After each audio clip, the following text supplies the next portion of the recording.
This is what I like to call truss art. I don't know much about art, but this has always looked beautiful to me. So take a look at those shadows of the trusses.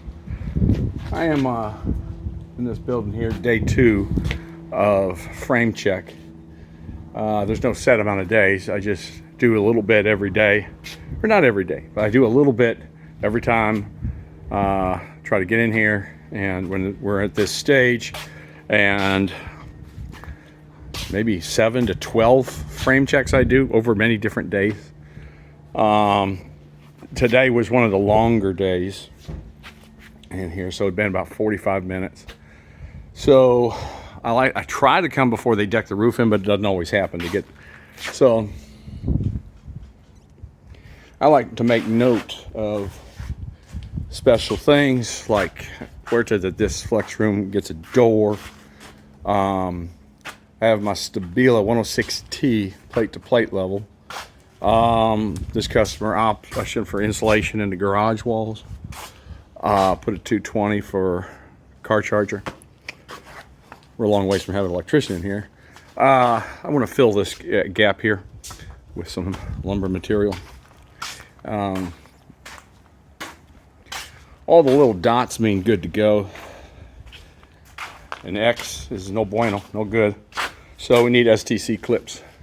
STC clips at every truss all the way down. No, they're not to the point to install those. They just flew these trusses this morning, so I'm not beating hard on them. It's just stuff that's still not done yet. That's okay. Even if they plan on getting it later in the week, it's okay.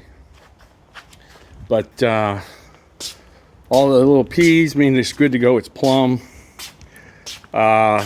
Need this sliding glass door opening to be 105 inches. It's not. It's a little bit narrower at the bottom, just by a hair. I mean, a quarter of an inch. But those sliding glass frames are not what you call. They're not flexible. They gotta be 105 or it ain't going in.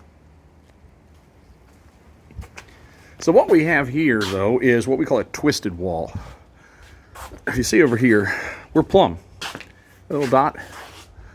But here on this side, the wall falls out by about 1 inch at the top. This is the Stabila plate to plate level. Fully expandable from 7 feet all the way to 12. Costs you $400 for this thing. But see, if when I put it up there on the level, see right there, that's not good. Now, let me extend it a little higher. I kind of use 2 hands for this here. I try to explain this to you. Now, let's see if I can get this just right. Okay, there's plumb. You see that right, Charles? When we look up, see that gap between the top plate and the level? Right there, that's about 1 inch, so that ain't gonna fly.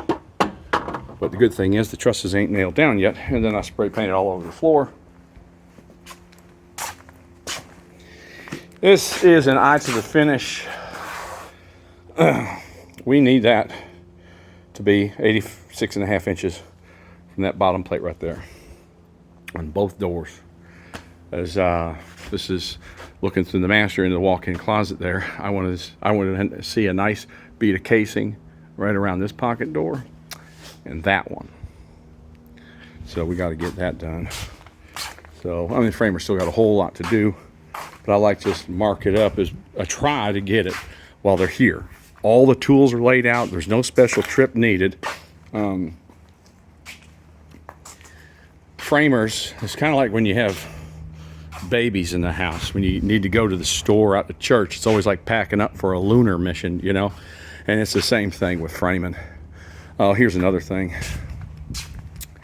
Again, using the cabinet drawings, I mark for where the center line of the range is going to be, and the hood, I want them to bring it down 83 inches AFF above finished floor. So right about there, so we're in that area. That way it's down into the cabinet once the cabinet goes in, and then it's easier to tie it in later.